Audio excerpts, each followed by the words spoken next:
Yeah.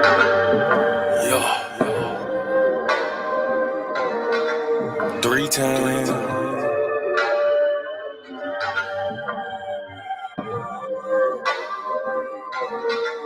4 times.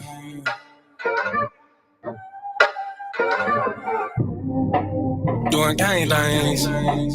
Living super clean. That done came up. Can't control us. 1 time for the men doing gang thing. Dead fresh to the T, living super clean. 3 times for my folk that done came up. 4 times cause the man can't control us. 1 time for the men doing gang thing. Dead fresh to the T, living super clean. 3 times for my folk that done came up. 4 times cause the man can't control us. Look at you, you done came up now. Get it how you live, mess the game up now. Ain't messing with yoga, but get the flame up. Hey, used to be Toby, but got your name back now. I see ya, paid under pressure. 25 lighters, got them all on the dresser. If it ain't for you, ain't for you then. If you a lame or a sucker, wanna dress you then. Grown up now, bump the childish ways. Got a wife and a bunch of kids to raise. Punch a clock side hustle or a business you endure to ensure that all the bills is paid. Slow clap for your homeboy, could've turned out like your homeboy. Being on the same block, cooking up the same rock on the cell block lot with your homeboy. But no, you had vision, you had gold. Brand new you on the old time road, take care. Home where you bust your low. Black men don't cheat, screaming bumpy hoe. Real men talk, real king ways. Still in captivity, but minds ain't slave. Got a little wisdom while you PD grade. Giving out the knowledge on the stoop these days. 1 time for the men doing gang thing. Dead fresh to the T, living super clean. 3 times for my folk that done came up. 4 times cause the man can't control up. 1 time for the men doing gang thing. Dead fresh to the T, living super clean. 3 times for my folk that done came up. 4 times cause the man can't control up. 1 time for the folk that have moved up. Even if you had a slow start screwed up. Used to gang bang, now I'm brewed up. Had a little plan, I had them blew up. Look at you like a man right now. Dressed to the T, smelling like a grand right now. And you ain't got nothing from a handout now. Just faith and hard work gets it planned out now. You could've took a bunch of dusty rolls. The hand dealt with a bunch of cards to fold. To stay hot while the world is freezing cold. The same plot, but the story's never old. Slow clap for your kinfolk. Could've been asking what your info. Prosecutor could be trying to do you in for the 2020 twins, so you passing out the info. But no, you had purpose, you had plans. I ain't doing nothing, I'ma say these bands won't impress y'all, don't need no fans. That ain't my God, who is that man? This real men talk, real king ways. Still in captivity, but minds ain't slave. Got a little wisdom while you peep these grades. Giving out the knowledge on the stoop these days. 1 time for the men doing gang thing. Dead fresh to the T, living super clean. 3 times for my folk that done came up. 4 times cause the man can't control up. 1 time for the men doing gang thing. Dead fresh to the T, living super clean. 3 times for my folk that came up. 4 times cause the man can't control up. Yeah, real man. Sheesh. Yeah. Doing gang things. Living super clean. That came up. 1 time for my king doing king things. I'm these hoes cause you know he got a good thing. I submit and I cook and I clean and I never hold back on that pop, I'ma let it rain. Made me honest, I got a ring. All praises to the most high, let it sing. A real man, able, sister never came. And I ain't going nowhere, this is not a game.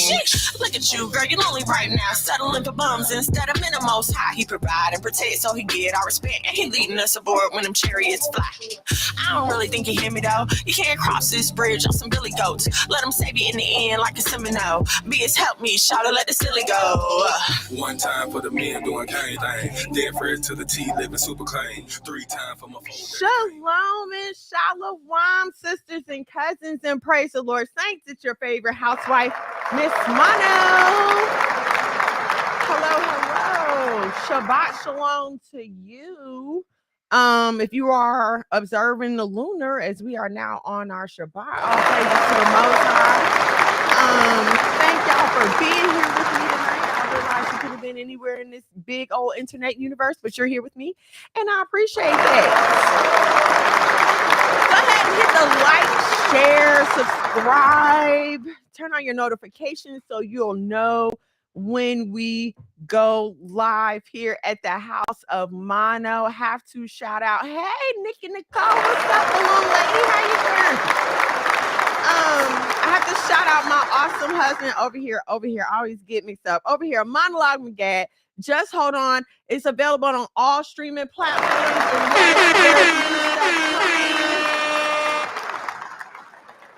Hold on for that. It is coming.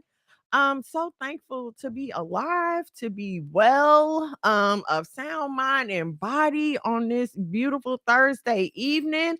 Please, if you have not subscribed, go ahead and subscribe to the YouTube. Go ahead and like the video for me. And when we're done here, please feel free to take a look at everything the House of Mono has to offer, past and present, right there on the YouTube channel. I just realized I did not put any mascara on my bottom lashes. So sorry, y'all. All right. Today, the main topic we're going to get into: why BOAZ don't want show ass. Because you won't listen to him, or him.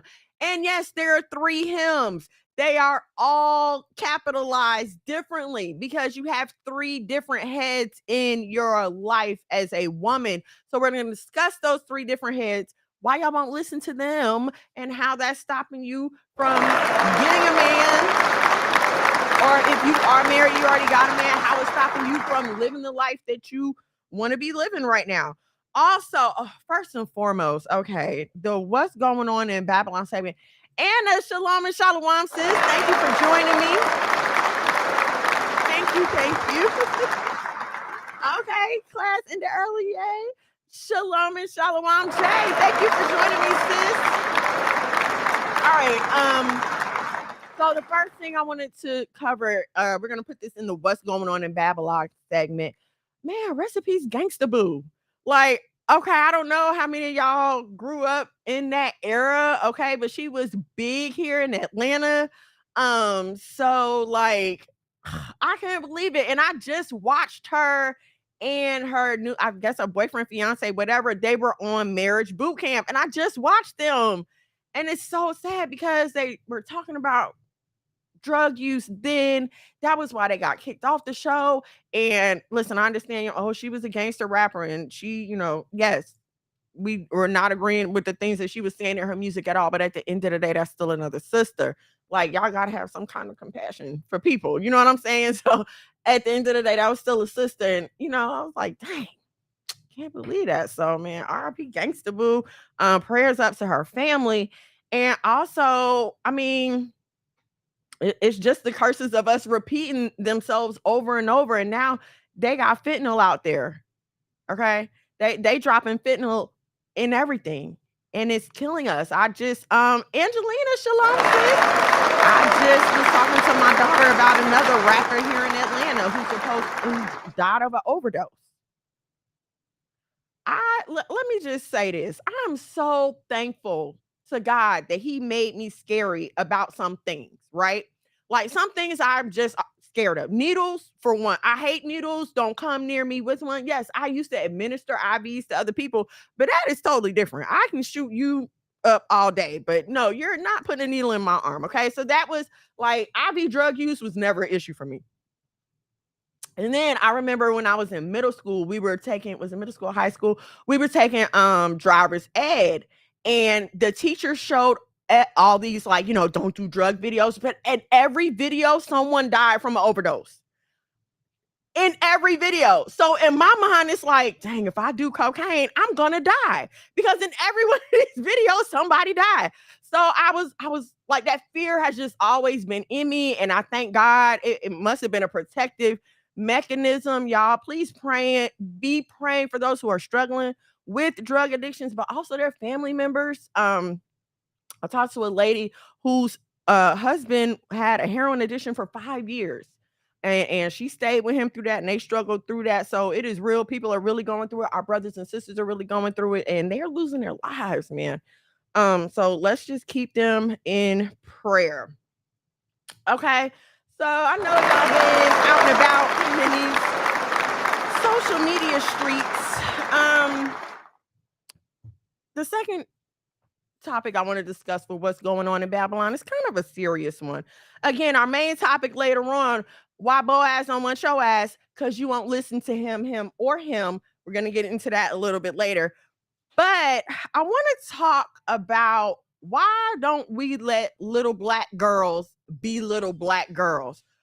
Okay, right, Anna? Like, it took us all by surprise. I mean, If I wouldn't have seen the marriage boot camp and knew that she was already struggling with that issue, then maybe I would have been a bit more surprised. But it was just more of a hurt. Like, dang, so it was just a waste of a beautiful life. She was clearly talented. Like, it was just a waste of a beautiful life. All right, so why we won't let little black girls be little black girls? And here's the thing that I've been saying for a while, and a lot of us grew up like this, where you don't get to do things until a certain age. Like, my hair was in braids and ponytails up until like 12 or 13. And then even then, like, if we wore our hair out, like, that was only for church. You know what I'm saying? Hold on, let me read this comment. The fentanyl pandemic is crazy. Years ago, my mom took some after she had knee replacement, but it's strong. She freaked out, hallucinations, and all she asked the doctor to take her off. Listen, I remember when I had my wisdom teeth pulled, I was like 17. My mom would not let me take those pain pills for more than a day and a half, like the day of, and then part of the next day. And then she said, no, you cannot take these. And I didn't realize that at the time, but she was trying to prevent addiction. And I didn't, you know what I'm saying? These are things that I wasn't even aware of at that time, but I've seen people come to the surgeon's office. I used to work for an oral surgeon. I've seen people come in with these issues, and this was before it was a widespread thing. So yeah, it's really crazy. The whole medical system is jacked up. Brianna, I hope I'm saying your name right. Shalom and shalom. Thank you for joining us this evening. Okay, so back to what I was saying. Letting little black girls be little black girls. When I was growing up, you didn't do certain things until a certain age. Okay. 8 or 9, you might get to wear your ponytails out for church. You know what I'm saying? Little stuff like that. I definitely wasn't wearing colored nail polish until I was a teenager. Okay. There was no dating until I was 16. I'm not saying I wasn't sneaking and doing things. I'm just saying I could not, you know what I mean, openly do that in front of my mom until I was 16. It was clear lip gloss. And then it wasn't even the shiny lip gloss. I was stuck with, we was wearing chapstick for a long time. And then you got to wear some clear lip gloss until you was maybe 15. And then you wasn't wearing nothing red. Oh, no. Don't you come up in Lil Norma's house with no red lipstick. No, ma'am. No, you harlot. You will not walk around like that.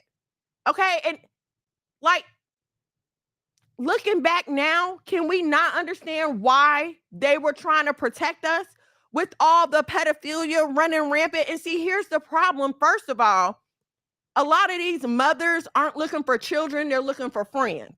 Okay. They want companionship. And that's why I hate to see this single mother trend being encouraged and continued, because y'all don't understand what these women be thinking. And a lot of the times, the people that are telling single moms that it's okay to be a single mom are women that have not had children themselves.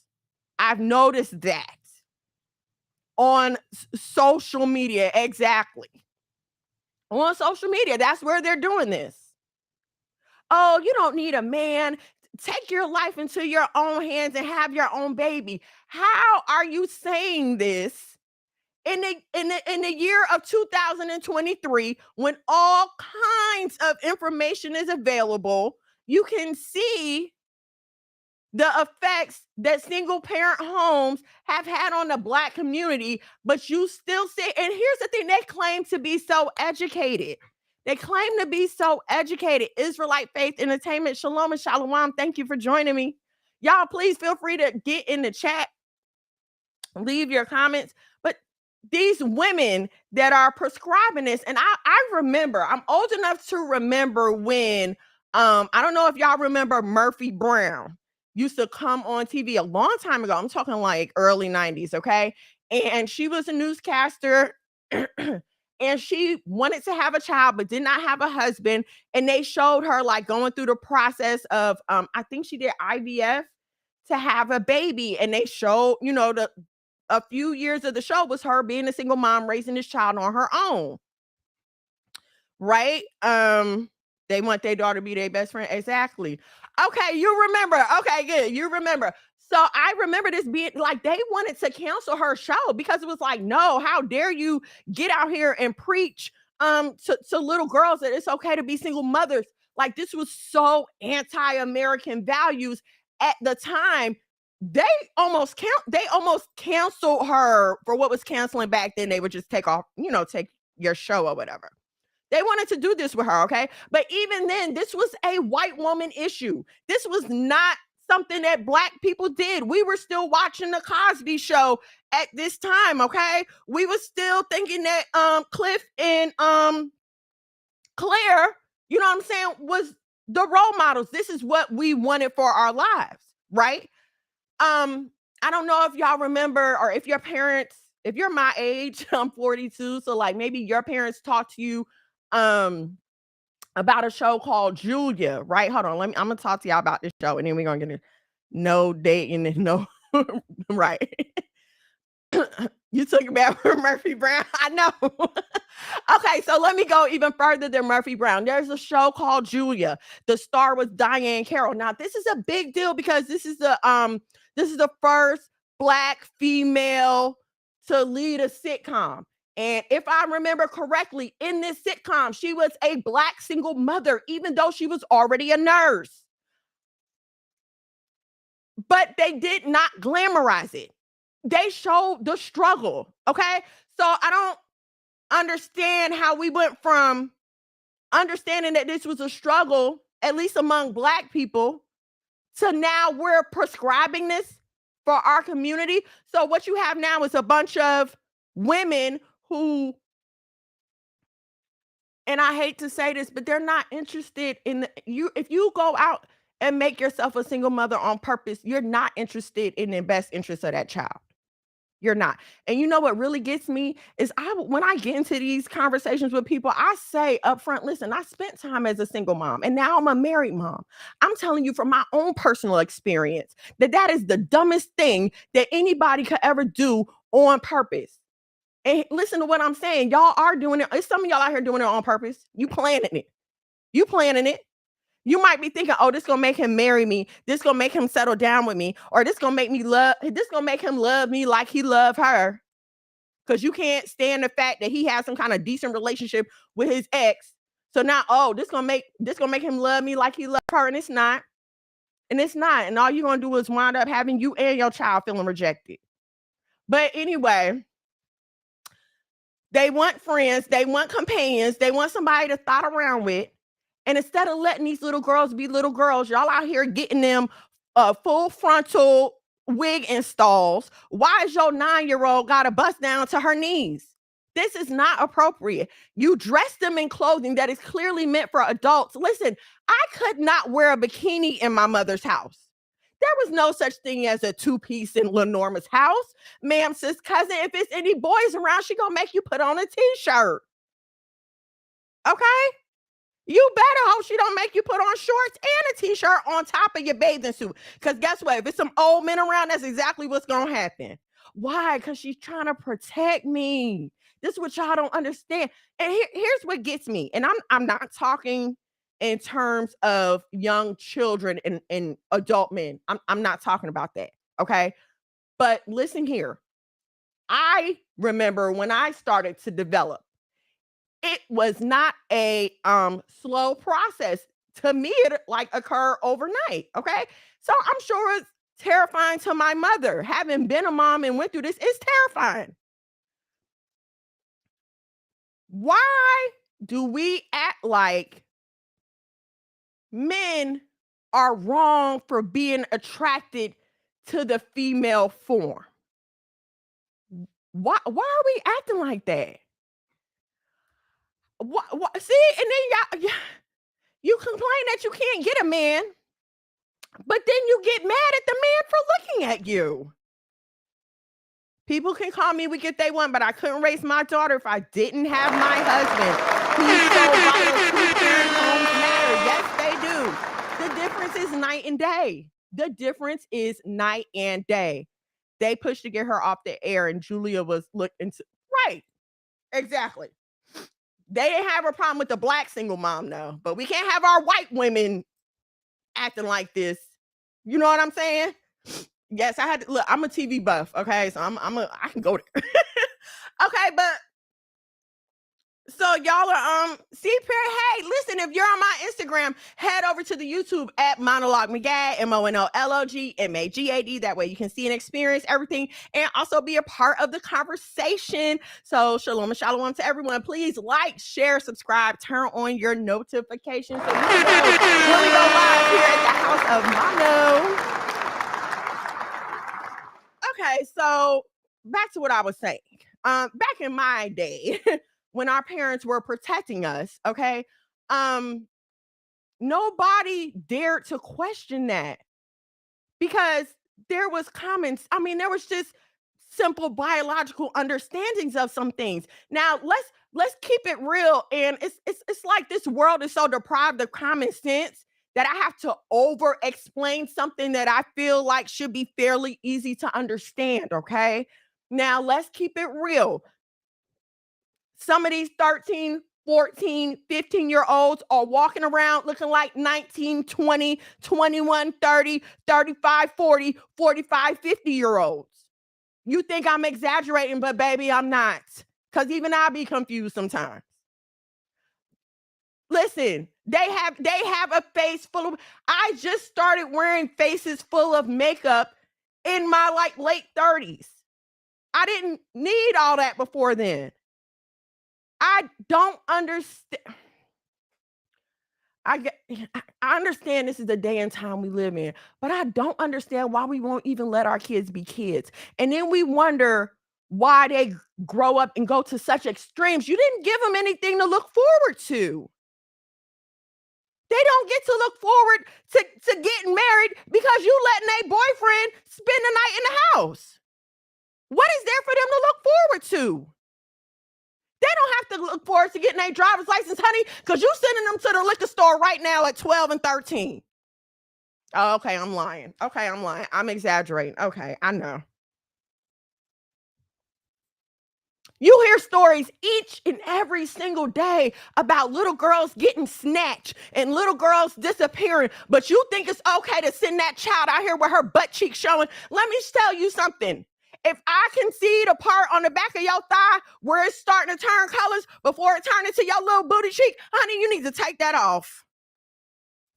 You need to take that off. Nobody needs to be seeing all of that. And y'all not going to sit here and act like it's unnatural for males to be attracted to the female form.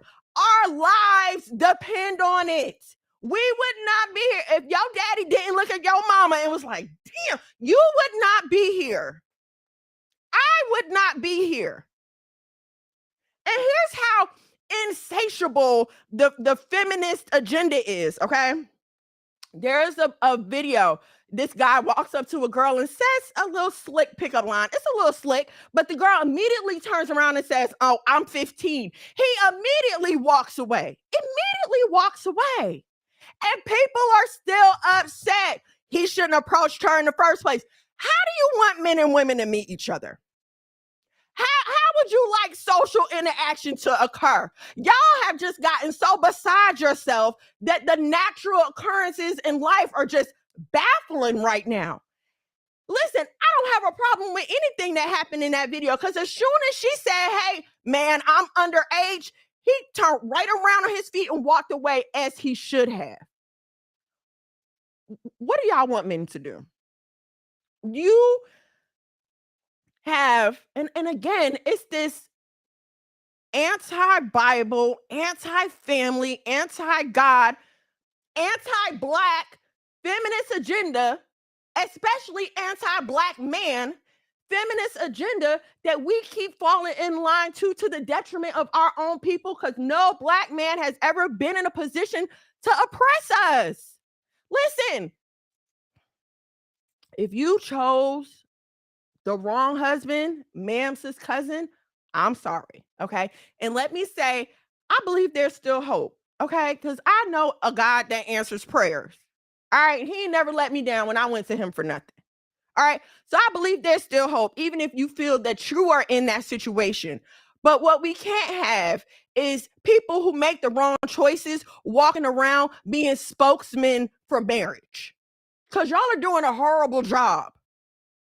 And if y'all have y'all way, in the next 20 years, Jeff Bezos is going to be making people in Amazon pods and having them delivered. Because that's how y'all don't want men to be attracted to women. You want to dress your little girl like a little smut bucket, knowing good and well that there are pedophiles out here on the internet. I was just listening to a clip from Candace Owens today. And she was breaking down the whole Kardashian Ray J situation. So now Ray J is standing up to the Kardashians and he's showing receipts like, no, you wanted to do this sex tape. You wanted to release it. You, in fact, signed the contract because you had to hurry up and release it. Okay, so he's producing all these receipts and showing all this evidence now. And so it's coming to the limelight that Kris Jenner basically prostituted her daughter. She sat there and watched 3 different sex tapes of Kim and Ray J and told them, send the first one. She looks better in that one. This is the one we're going to use. If that's not prostitution, then what is it? If she ain't a whole pimp, then what is she? And don't think that some of y'all ain't out here doing that to your daughters. You're not fooling anybody. Why else are you putting that stuff up like that if not for attention? Why is this 4, 5, 6-year-old posing with her hands on her hips, acting like she got some kind of curves? Stop acting like these things are not sexual. Because good night. Like, if nothing sexy anymore when y'all decide that y'all don't want it to be. All of a sudden, this is not a thing for adults. You see how we start creating these blurry lines of confusion when we start stepping into sin? Now nothing has any clear boundaries, any clear lines. Anything is okay. Do what thou will.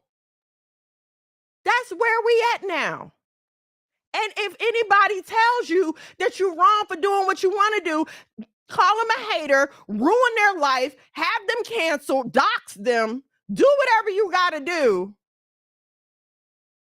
But don't you tell me that I'm wrong for doing what I want to do. Even if it's exposing my child, even if it's hurting my child.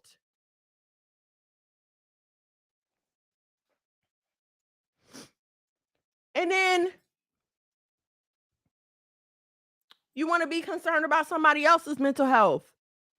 What kind of mental health are you setting this child up for? She's 6, 7, 8, and 9-year-olds, nails longer than most adults. Hair, baby hairs laid down. Just doing way too much for her age. So then when she gets to be 15, 16, 17, and she's struggling with, why don't I think I'm pretty? Why do I feel like I need this? You want to say you don't understand. We can't keep exposing our children to the principalities of this world like that. You understand what I'm saying? Like, let's stop. Y'all act like the white girls in the horror film that'll run and then trip and then lay there. And then we sitting at home like, girl, get up. It's a monster chasing you. And she just laying there like, it's not a monster chasing her. You know, like everybody else can see the monster, but it's like, you must be in denial because why you not getting up and running? You understand what I'm saying? That's how we starting to act out here. The poses, the pictures, and the clothes they sell for baby girls and little girls at Shein are straight for pedophiles clothing a grown woman.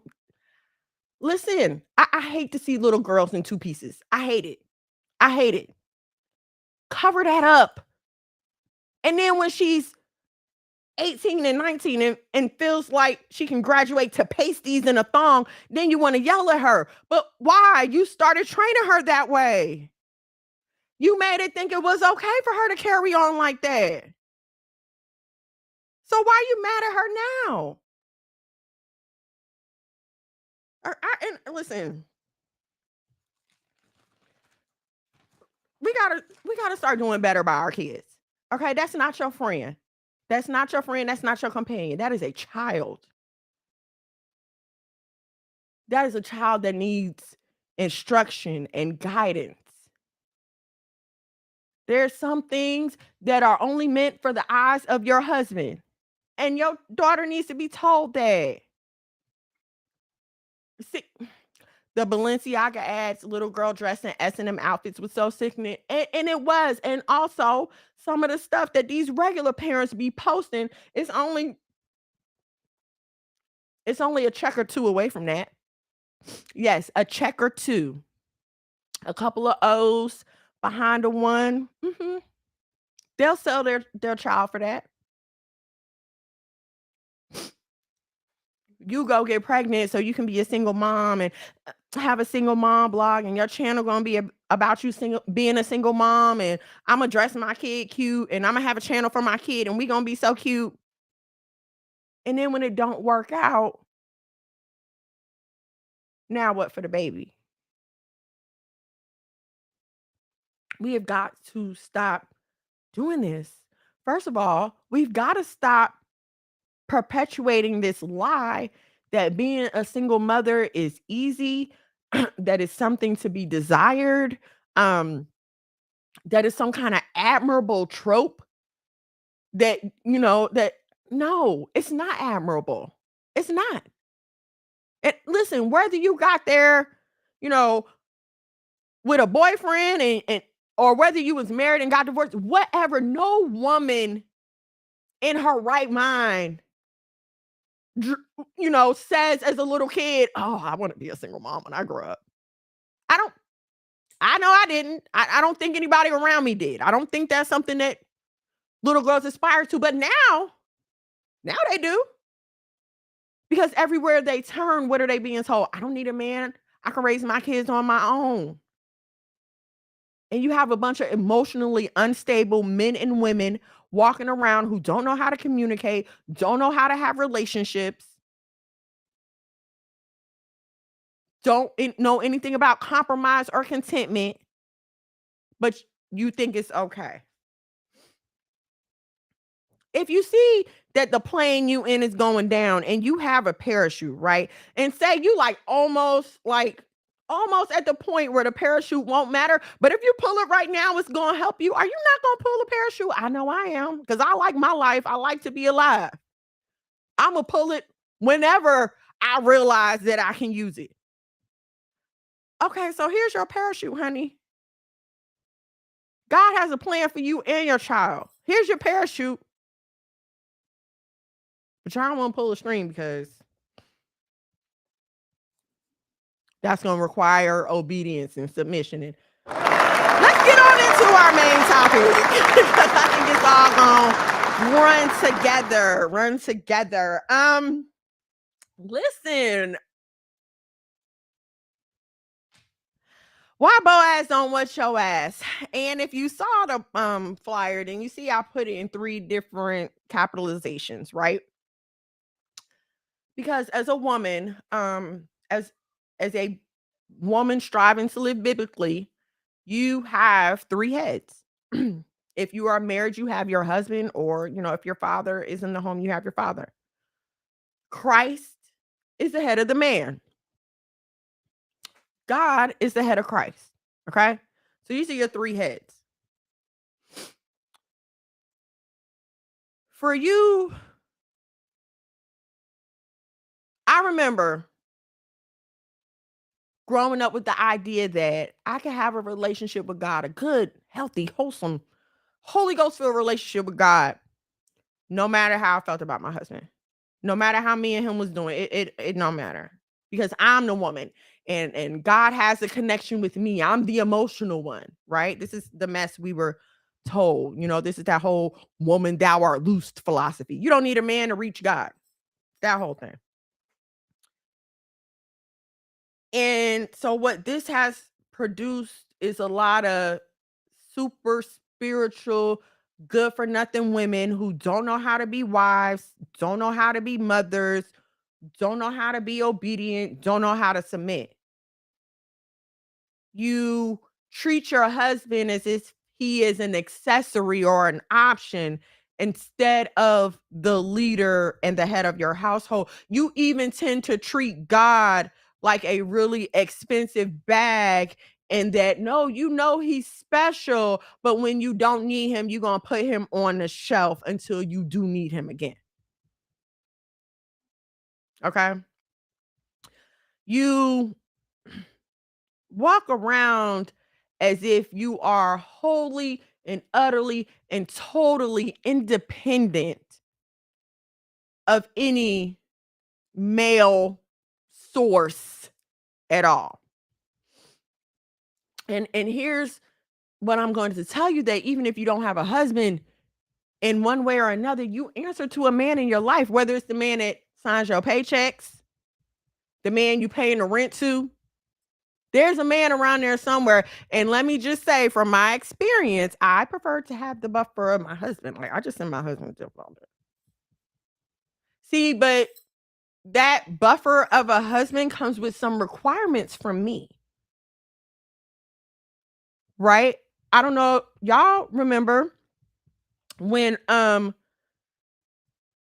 was pretty much done with our forefathers and Moses had to step in and have mercy? Everything that is provided, love, protection, these come with conditions. But you don't want to accept that. You feel like this man should love and provide and protect for you no matter what. And I'm here to tell you that that is the most faulty, selfish thinking that I have ever heard.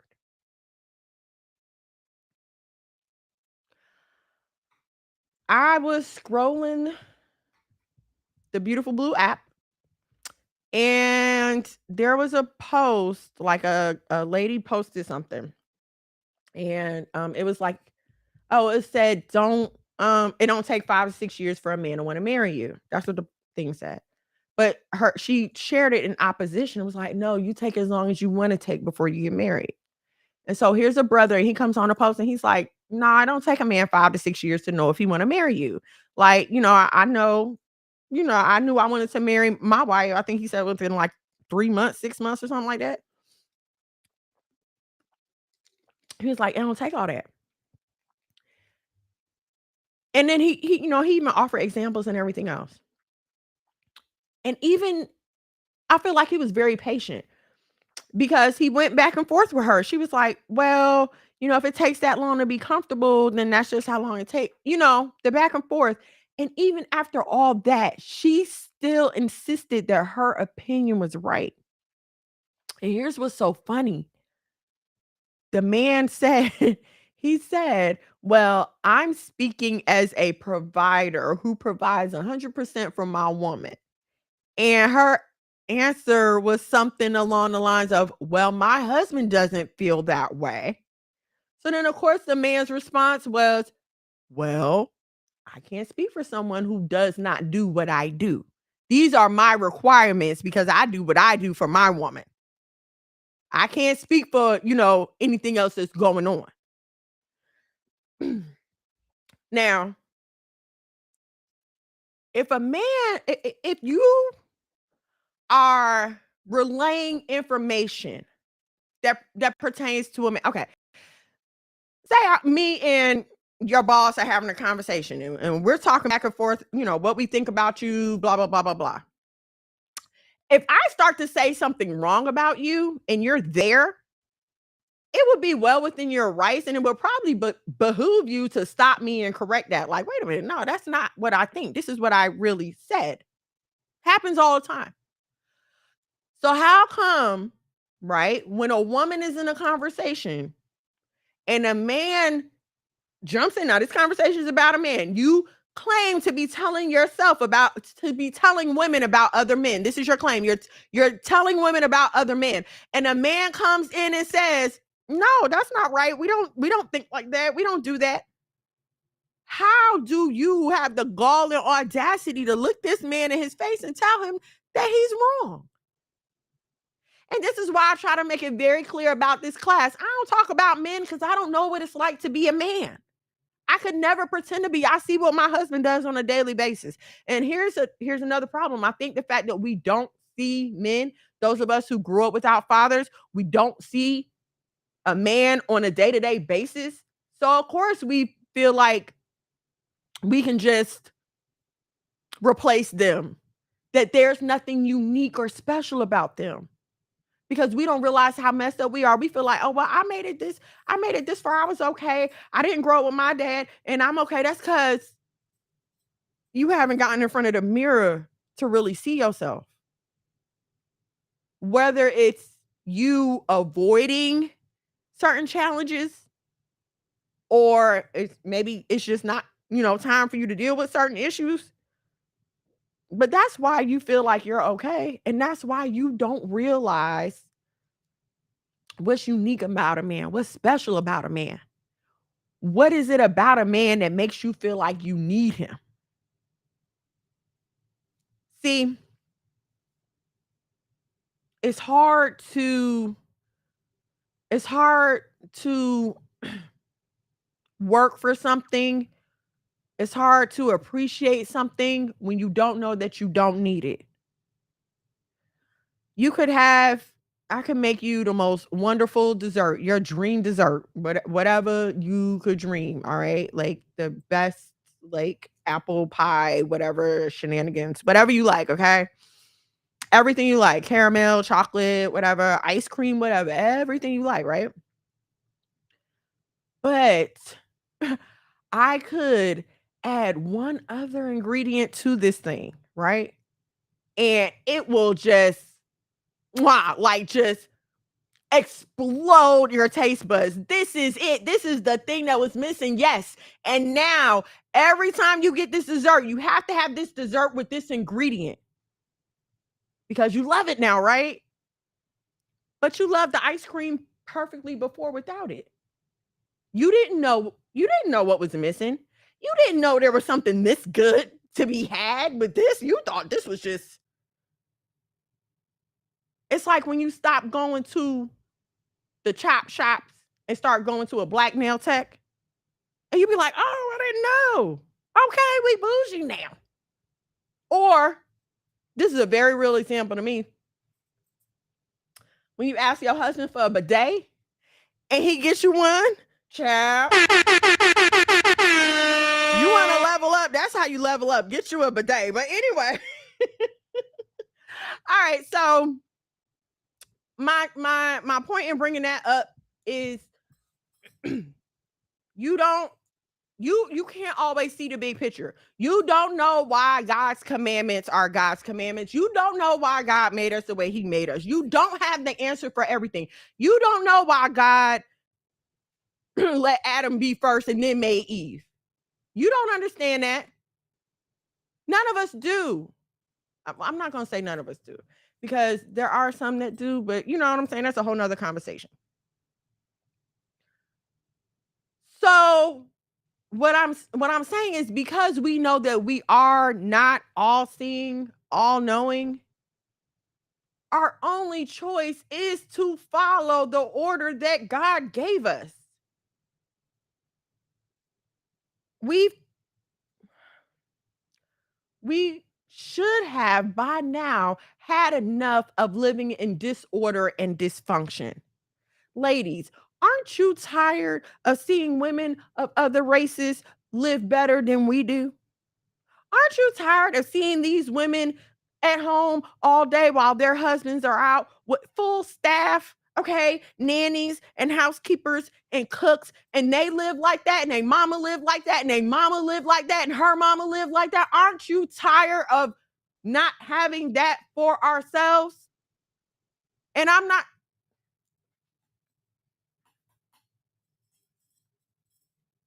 don't understand why we can't realize that we are running in the same hamster wheel that we have been running in for hundreds of years now.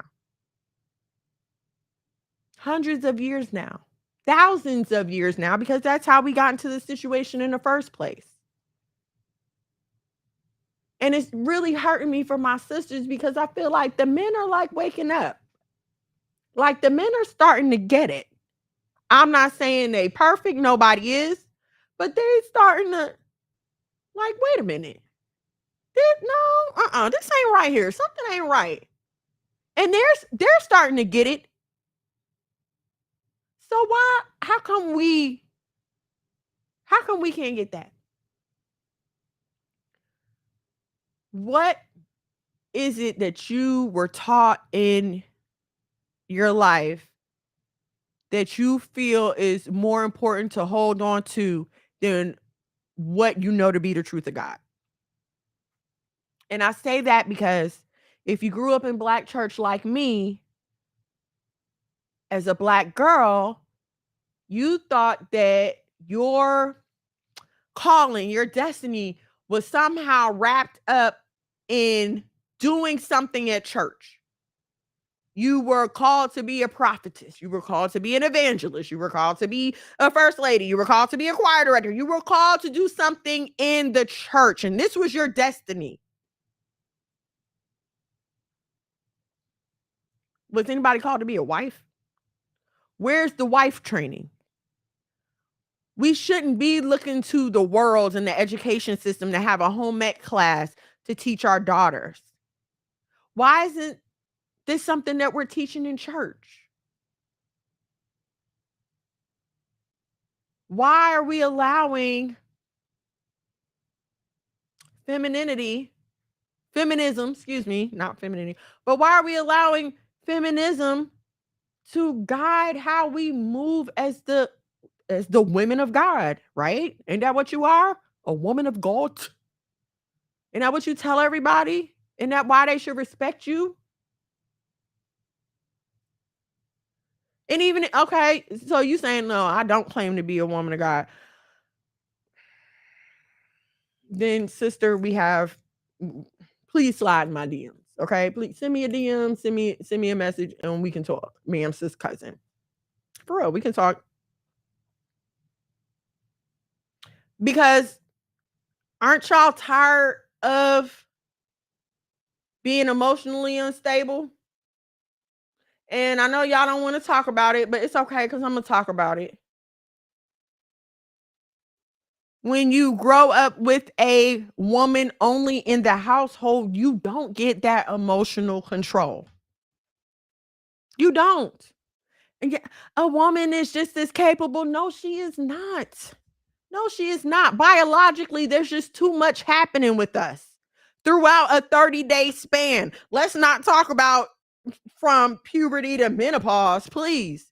Okay, let's just talk about a normal 30 days of hormone fluctuations and PMS and emotions, and don't let something be going on at work or the man getting on our nerves and the kids is doing too much. You don't know what you're missing until you have it. Let me tell you, I didn't know emotional stability until I had a man to show it to me. I didn't know about it. It's a wonderful thing. And I'm not saying that I'm always even keeled and level-headed. No, I still have my moments. But I know how to control it now. I'm not so quick to jump. Like previously, if my husband had came to me with a question or something that sounded like it could have been like hostile, I immediately got on the, like, what you mean? Instead of just listening to the question and answering the question, I'm ready to defend myself. Because this is what I'm used to. Having to defend myself anytime I'm addressed. I must have did something wrong. And I'm not just going to blame it on living with a single mother. I'm not just going to do that. I'm also going to say, ma'am, sis, cousin, that we a lot of times expose ourselves to abusive men. And whether you see, this is a thing nobody wants to admit in the midst of all this YOLO and you only live once, that stuff has very permanent damaging effects. Okay, it might have been all cute when you was going through it, but now you done got you a good, stable man. He ain't running around on you. He ain't creeping around. He want to be home with you. But you so used to drama and street activity that you can't just be calm and be happy to be at home. Listen, you got to want that. And I'm not saying that it's easy to want the right thing. You have to pray to want the right thing. Even the good brother Paul said, hey, when I want to do right, I can't. But the stuff that I shouldn't be doing, I have no problem doing that. Okay? So it's not just you. Don't feel like I'm alone. I struggle with this sin. No, ma'am, sis cousin, it's not just you. Just people ain't willing to come out and talk about it. I'm not saying I always listen to my husband or Christ or God. I'm not saying that at all. I definitely had my rebellious streak, even in my marriage. So please don't feel like it's a solitary struggle and, oh, I'm the only one. No, we all have to grow. But you have to be, again, you have to be willing to admit that you have a problem and confess your sins one to another. Listen, if you have the kind of husband that you can approach with that, talk to him about it. Listen, boo, I want to do better. But I'm struggling with this. Can you pray with me? If your husband is anything like my husband, that admission alone is going to make a world of difference. Because it's like, oh my God, okay. They understand that something is wrong. And now we have a point to start fixing it. Because until you can understand that something is wrong, I'm still praying for God to show you that you're wrong. We're not even ready to start fixing it because I need you to understand why you are so wrong. You know what I'm saying? I mean, that you have to start taking accountability. You have to. There's no way to get help. They don't let anybody, you cannot walk into an Alcoholics Anonymous meeting and start your 12 steps without admitting that you are alcoholic. You can't, you're not going to do it. I don't know how it works. They're not going to put your name on a chart. You're not going to get the ship. I don't know how it works. I'm not trying to make light of it. I don't know how it works. But what I'm saying is, however the program works, you can't start the program without admitting that you have a problem. You don't just take your car to the mechanic and leave it there. Sir, I have a problem. I need help right here. Oh, but y'all want to go to God in prayer because y'all be pity patting because y'all don't want to tell the truth. So y'all want to go to God in prayer. Lord, fix my husband instead of Lord, fix me. Lord, help these kids instead of give me the heart to understand my children. Give me the patience that I didn't receive as a child. Because my mama was ripping and running, working 2 and 3 jobs. But I got the time now. I got the time. I'm home. See, but here's what I keep learning as I keep maturing. If it's not something that you saw done at home, it's so hard to emulate. Because, yeah, being a stay-at-home mom sounds good. But if you did not see this play it out every day, it's overwhelming. It's overwhelming. I'm going to tell you why it's overwhelming. Because we were not confirmed in that role. We were not, I guess, confirmed. Like nobody told us, hey, you can do this. And this is what it can be. That option wasn't available for us. As a young Black girl, you're supposed to grow up and go to college and become an independent woman. And the only one of the main examples I know that I and a lot of my peers observed 90s television. And I'm going to tell you one show in particular that really irks my nerves as far as showing a dysfunctional Black family. Freaking Family Matters. Family Matters. And I'm going to tell you why. Harriet ran that household. Harriet ran that household. I don't know if y'all remember early on when it was dark-skinned Harriet, she was very masculine, very aggressive all the time. even when she was supposed to be like having a calm conversation, her demeanor was still kind of aggressive. Shalom and shalom on the IG. If you please head over to the YouTube at Monologue Magad, MONOLOGMAGAD, so you can join the chat. Angelina, thank you, sis. Yeah, okay, so let me finish talking about the show, right? So Harriet runs the house, always aggressive, right? Now, Carl, even though he was a cop, which was, you know, an affront to the Black community anyway, so even though he was a cop and was supposed to be tough on the street, when he came home, he kowtowed to his wife, his mother, and her sister, because they all lived there, if you remember. And it's like they were running him. Like he was not a strong masculine presence in that household. It's all about obeying the law. That's the only way. She was on Carl.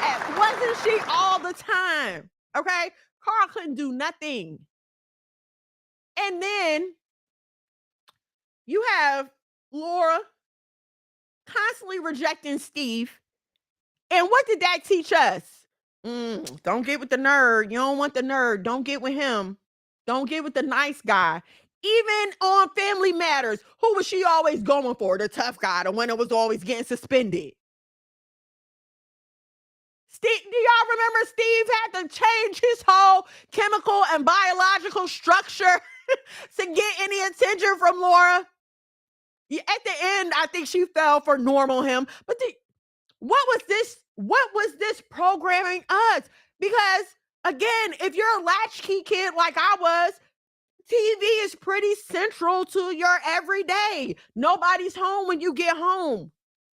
So the TV comes on for company, for noise in the house, so you don't feel alone.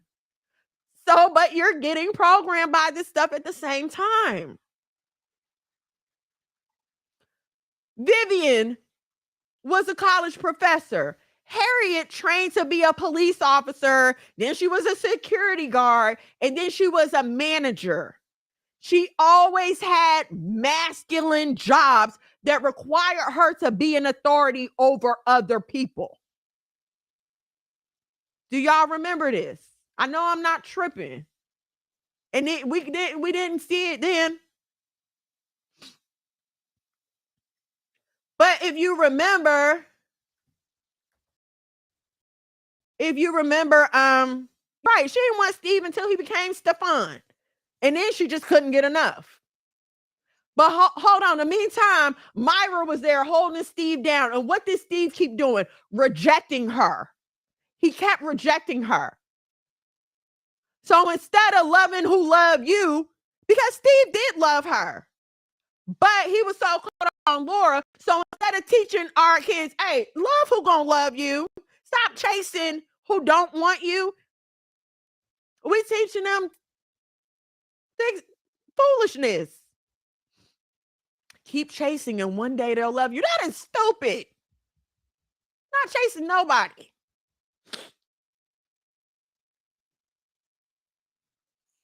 But this is what we're taught, right?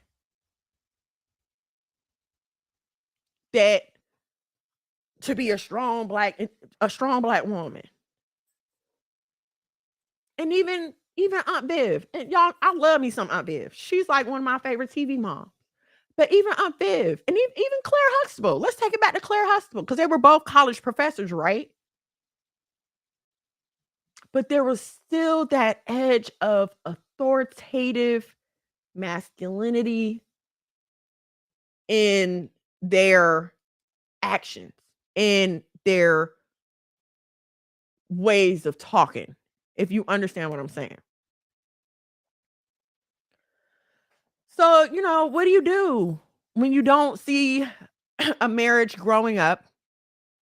What do you do when you now realize that what you prescribe to for all of your life? Look at you.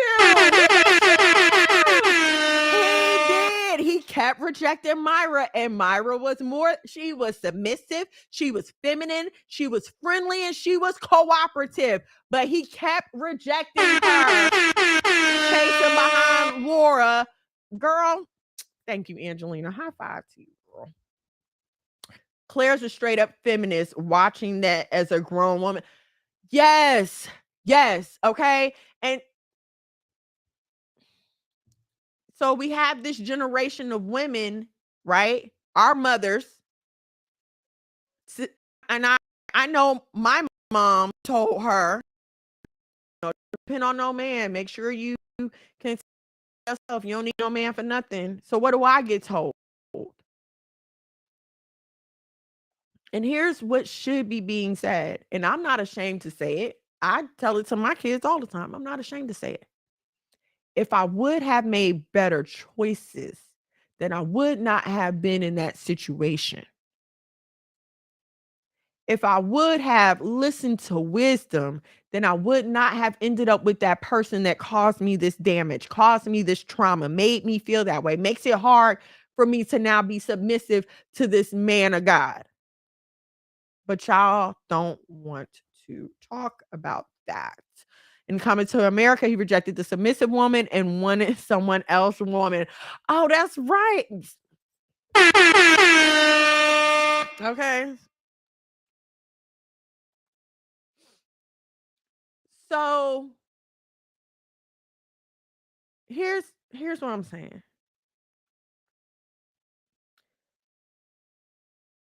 And let's do this, okay? Let's talk about wisdom, right? And if you've read the books of wisdom in the Bible, you know that wisdom is personified as a she. It's always she, her. It's personified as a woman. Now that happens in literature all the time. If you look, when people talk about their cars, they always say she or her. When people talk about their boats, it's she or her. Just anything in particular. A nice watch, it's a her. You know, a nice bag, what do we call it? A her. We call it a she. Okay. This is because in the development of literature and English language, of course, the masculine voice is the dominant voice. When they want to show ownership or possession of something, they are going to personify as a woman because that is just biologically how it works. Even the Bible says that a wife is a possession. Okay. So something that he loves, something that he cares for, he's going to want to possess it, take care of it. It's going to be personified as a woman. That's what makes sense to him. Okay. So now in that same thinking, I want to take wisdom and personify it as a man. Okay. Because we as women, when we love a man, what we say, that's my man. That's mine. There may be a million like him, but this one is mine. Okay. That's how we feel. I want to propose to you that wisdom has everything that you are looking for locked up inside of him. For those of you who aren't married and are wanting to get married, your marriage is in there, your husband is in there, your future children are in there, your financial security is in there, the self-esteem and the love, the acceptance that you're looking for is in there. Wisdom has it for you, but he just needs you to listen. Like the Bible talks about wisdom standing on the roof of the houses, watching at the wind, just always present, waiting for you to accept him. But see, the thing about accepting wisdom is you also have to be obedient to it, right? Because wisdom has rules. Wisdom's going to lead God and direct you into what's the best thing for you. Wisdom is going to tell you, I know this is going to hurt a little bit, but you got to let that go. I know it's hard, but you got to stop yelling at that man like that. I know you don't want to, baby, but if he asked you to make him some chicken and you already made steak, baby, get up and make that man some chicken. See, this is wisdom talking to you. Wisdom is going to tell you, save that money. You don't need that bag. You don't need those shoes. Save that money.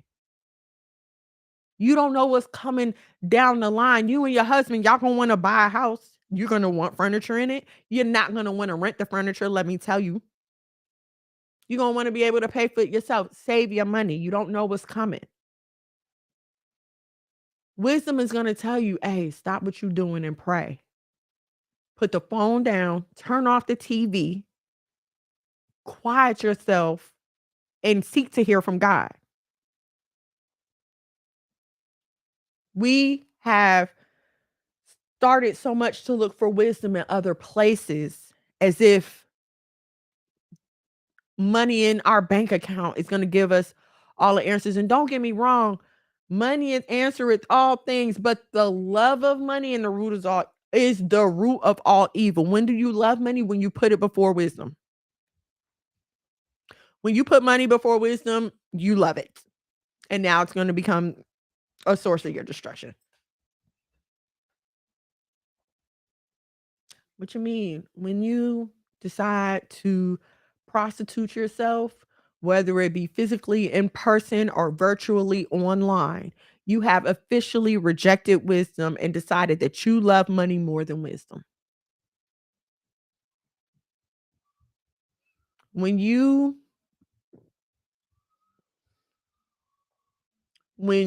you decide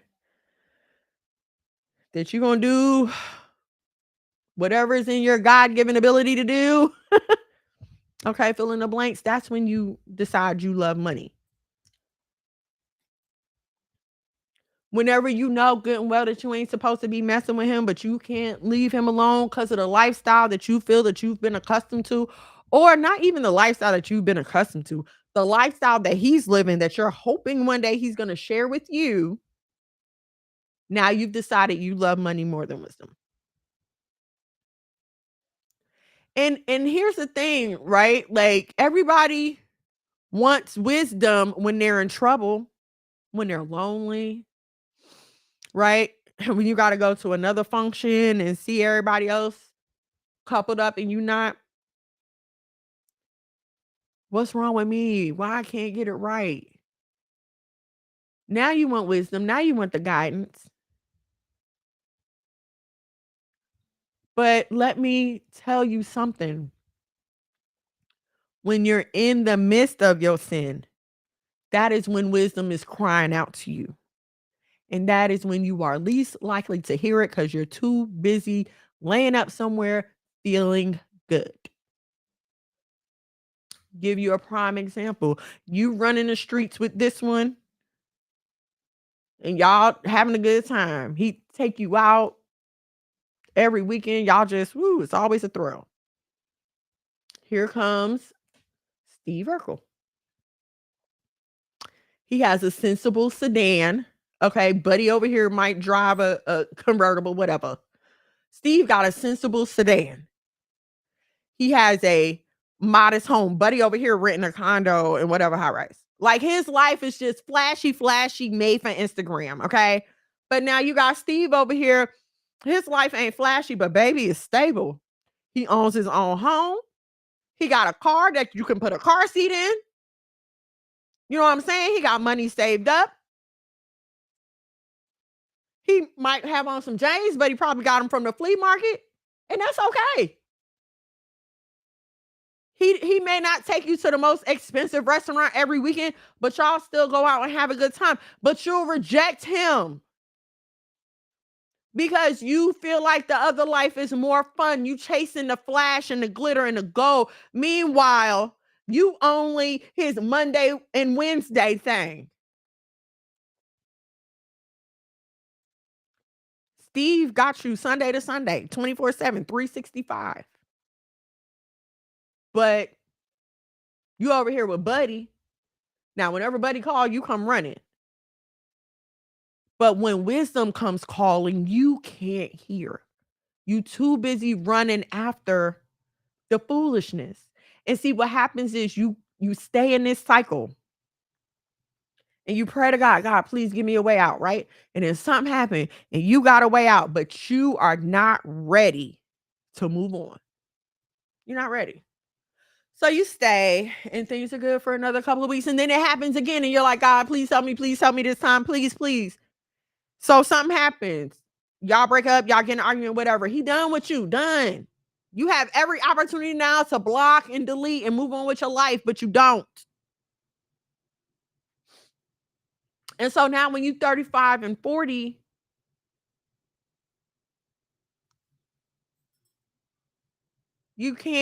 you're not ready to be accountable for that. Oh, it wasn't my fault. I was going. Here's the thing though. When you come out of your sin, no excuse, nothing you can say is going to undo what has already been done. Those effects and those consequences, you can repent, don't get me wrong. And yes, I believe God restores, but it's not going to be. You're going to look back and be like, dang, if I wouldn't have been wasting my time, I could have had. You're going to see Steve with his wife and they beautiful children at the playground.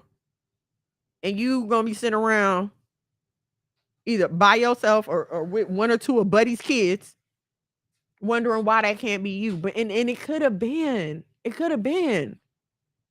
You could have had this. You didn't want to listen.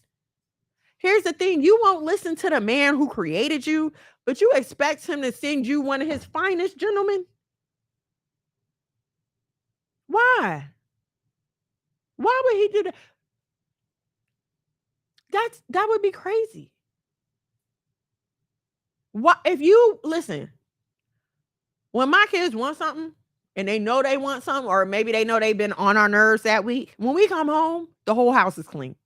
The kitchen's clean, the living room's clean, the floor sparkly, the dishes are put away. I mean, it's just immaculate. And we know when we walk in, these niggas want something. But we probably gonna give it to them anyway because of the effort they put in. Like, oh, okay, all right. You did all this. All right, here you go. Yeah, you can go. I don't mind. But now, when they come to me asking for something, and my kitchen ain't clean, and my floors ain't clean, and they rooms ain't clean, you can't listen to nothing I say. Why am I gonna do anything for you? You can't be responsible with what I gave you while I'm right here watching you. Why would I give you anything else? Or why would I trust you to act correctly and represent me well when you're not in my presence? The biggest disservice the Black church has done for Black women is not teaching us the truth about our relationship with God. Because if you understood that relationship is not at all unconditional and very much contractual, then you would have a better and more healthy understanding about marriage. Marriage is not unconditional. There is nothing about your coochie that is going to make a man love you forever, no matter what you do to him. That is a lie. And I told y'all this before. Stop listening to these women with these fantastic stories. Listen, if every time somebody tells you a story, they're winning in that story, you need to be asking some more questions. Because there ain't no way in every situation in your life you won immediately. Come on. You ain't never had a trial, never had a tribulation. Nobody got over on you. Come on. Don't insult my intelligence. Don't play with me. Stop listening to these scallywags. And yes, if you're misleading women, you're a scallywag. I said it. Stop listening to these scallywags who just want company in their misery. Like my mama used to say, they're going to bust hell wide open and they just want to take you with them. Nothing worth having is easy to achieve. Even when it comes to love and marriage. And for those of us who are already in love and already in marriage, you can't change a man, okay? And especially if you're already married to him. I'm going to just keep it funky. This is why you should be extra diligent about who you marry in the first place.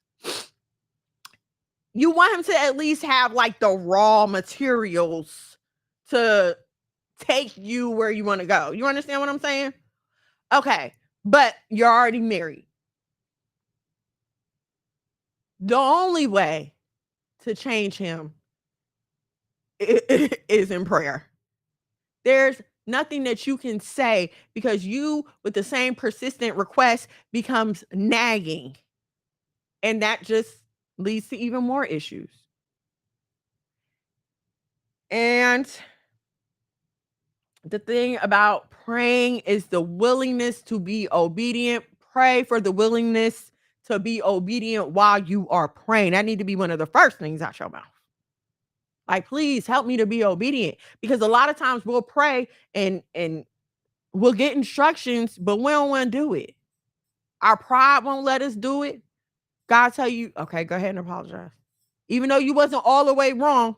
You wasn't all the way wrong. Y'all was both wrong, but go ahead and apologize. And see, here's something else, right? We as women like to brag about how we're so much more emotionally mature than men, and we're so much more emotionally, together, and we grow up so much faster. So then how come when sometimes you have to be the humble one, you can't understand that? Part of being emotionally mature is understanding that people have strengths and weaknesses. My husband is very good with math, right? Money, any percentages, he can do it in his head. And I'm in awe of this because I've never been able to do it. But he can do it in his head, no problem. He do it right there. I can't do that. That's not my strength. I'm good at writing. Anytime somebody wants something written, they call me. How do you spell this? What does this mean? I'm trying to say this. Can you give me some more words? I get those phone calls. Together. You understand what I'm saying? Together is how we work. And that means that I don't try to handle the math. I realize that this is his strong suit. Even though it might make me feel a little slow sometimes, like, why don't I know how to do that? Okay, even though it might make me feel a little slow sometimes, that's okay. That's his strength. I'm going to let him work in his strength. It would stress me out to try to work in his strength. I couldn't do it. I would fail and everybody around me would fail. Everybody, money would be messed up. It would just be a catastrophe. But also, we're not going to send him to write an essay. That's not his strength. He's just going to come back and ask me to write it anyway. Just like I'm going to take the math problem to him anyway. You understand what I'm saying? Being emotionally mature means realizing strengths and weaknesses. That means that sometimes this issue that you may have had an argument about, it may be a weakness of his. So he may need you to initiate the conversation. He may need you to initiate the compassion to help him work through it. And on the flip side, there are going to be times when he's going to have to come in. And I guarantee you, more times than not, he's going to have to come in and be the emotional anchor. That's what he's made for. But we don't want to operate in our strengths. We want to come all over here and try to be in his strength. And that's not meant for you. That's not meant for you. My husband be picking up stuff, throwing stuff around, and I just be like, that looks very heavy. That's not meant for me. I'm not about to hurt myself. That's not my job. And all I would be doing would be tearing my own self down, trying to do his job. God is trying to preserve you. And you out here trying to do the work of 10 men. Why? It's not necessary. And you do yourself a disservice. Ma'am, sis, cousin, you wonder why you're always angry, why you're always frustrated, because you won't listen. You won't slow down and listen. Listen. There's a lady I used to listen to. the so-called evangelist or whatever. And her message was, you can have anything you want. You can have anything you want. You can have anything you want. Never accept no for an answer. I don't care where I'm at. I'm at the airport, the grocery store. You know, she tells these amazing stories, and this is before, you know, my some of my wheels start turning. She's like, you know, she tells these amazing stories about how she always gets whatever she wants, no matter where she goes, right? So me, am I thinking like, well, God love me too. And then, you know how they preach these messages. There's no respect of person. It can happen to you too. So God love me too. Why I can't just do what I want to do, right? This word, I'm gonna call it word of faith doctrine, because it's teaching that you can go and say what you want, and regardless of the rules of the establishment, regardless of anything, heaven and earth is gonna move for you. Irresponsible motivational speaking. Irresponsible, if not an outright lie. But silly women led astray by other silly women.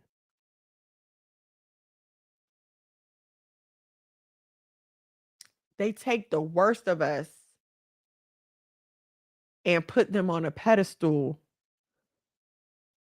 as what we should admire. They give them all the worldly trappings of what we call success and what we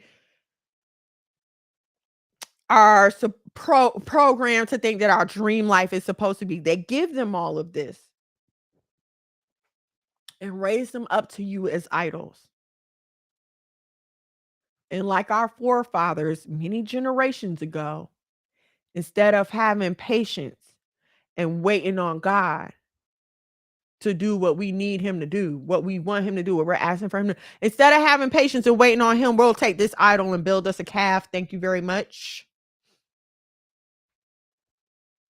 And see, the thing that gets me about these idols that they put up before you,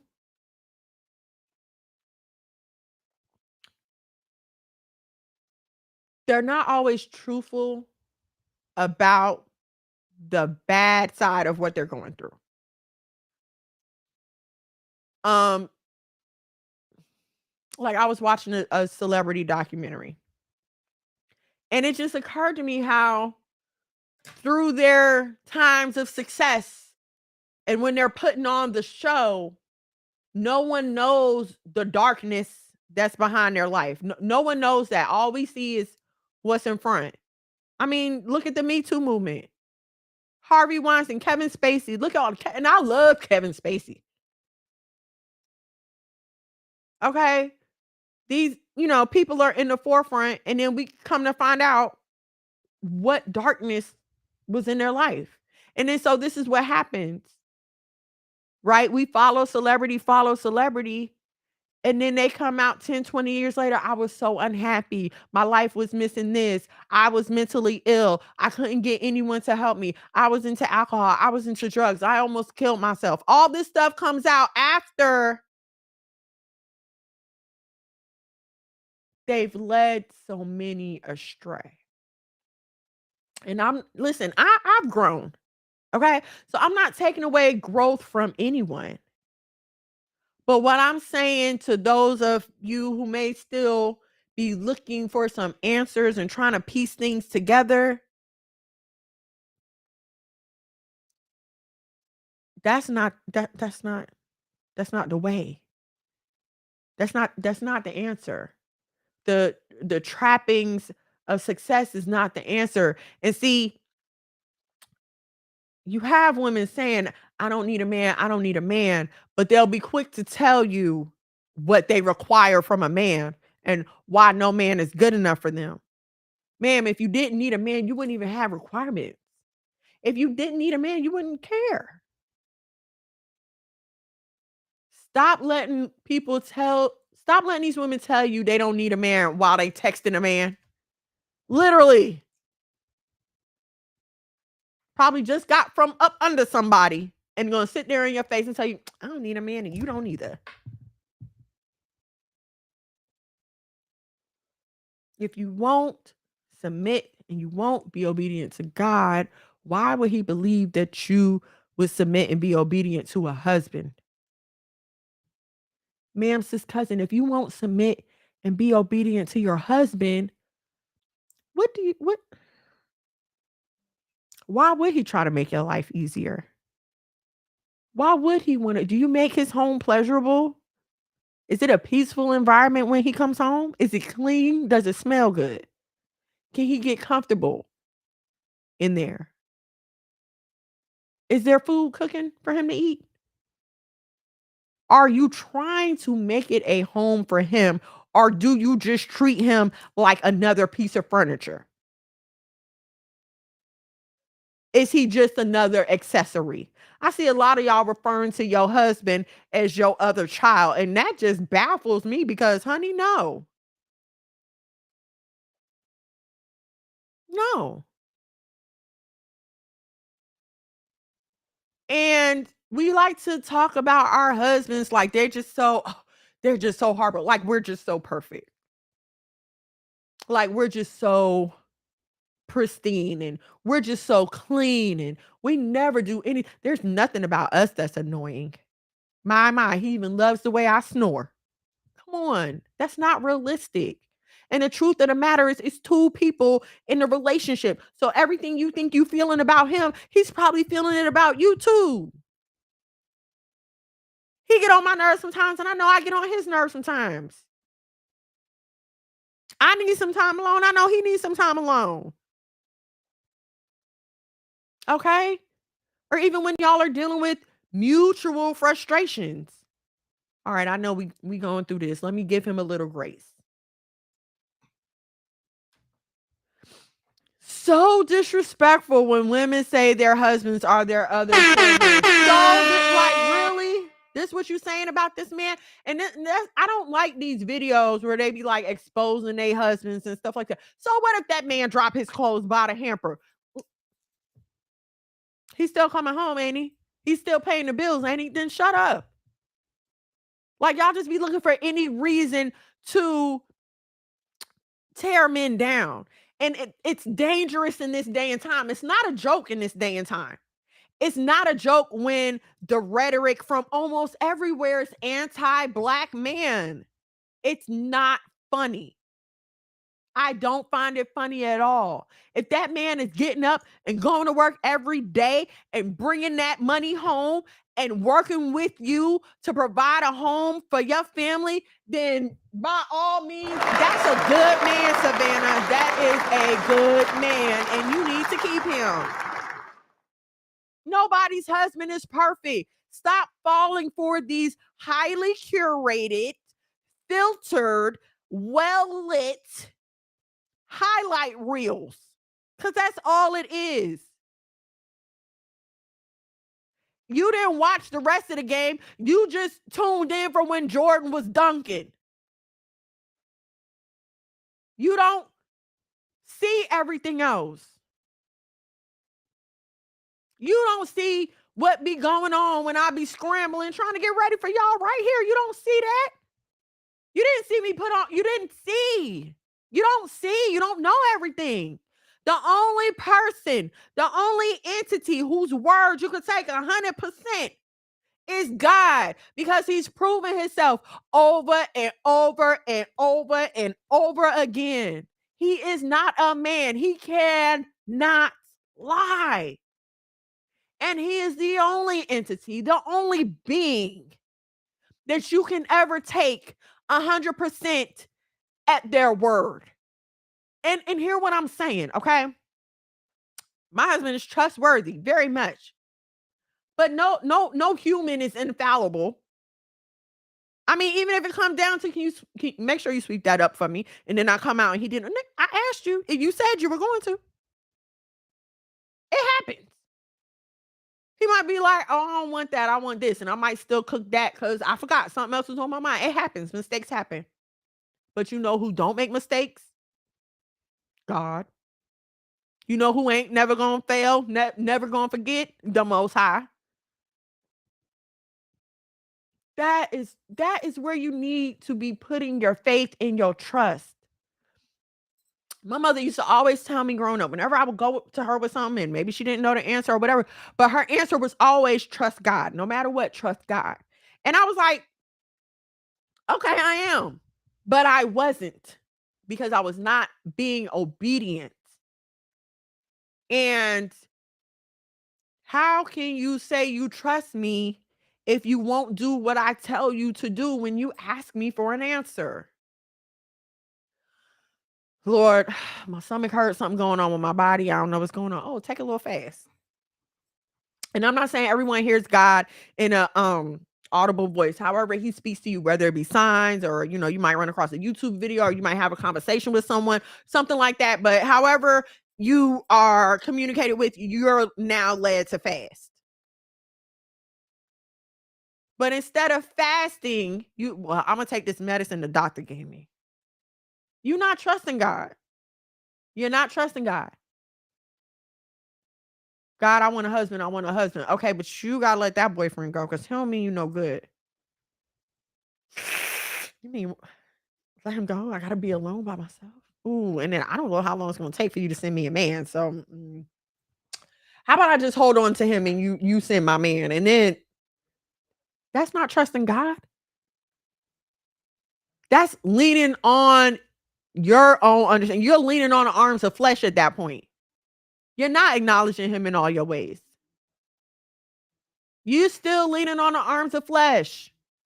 Literally. You know what I'm saying? You can't, if you can't listen to God, he's not going to send you one of his finest. And here's the thing. Stop settling for any and everything. God didn't.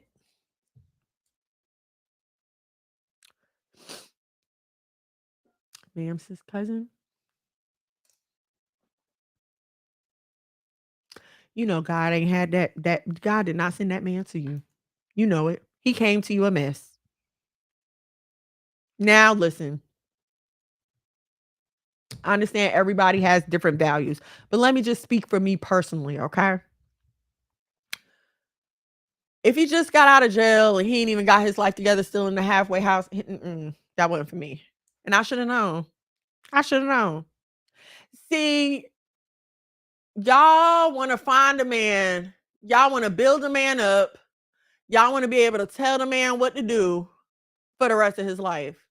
But not understanding that as soon as that man gets built up, he's going to want to walk in his natural authority. But now you got a problem with it because, oh, hold on, I was paying for everything. You're going to be out here looking crazy like Mr. D. Wade, talking about I was cheating because I paid all the bills.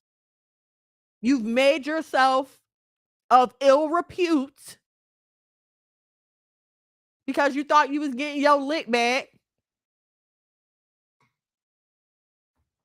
Now, everybody know you smashed the homie. I mean, this is what sin does. This is what not being obedient does. And I know you might, well, it's not sin to date him. If you know this man ain't no good for you, it is a sin for you to keep dating him. Yes, because you're just participating in destructive behavior. Why would you do that? That's crazy.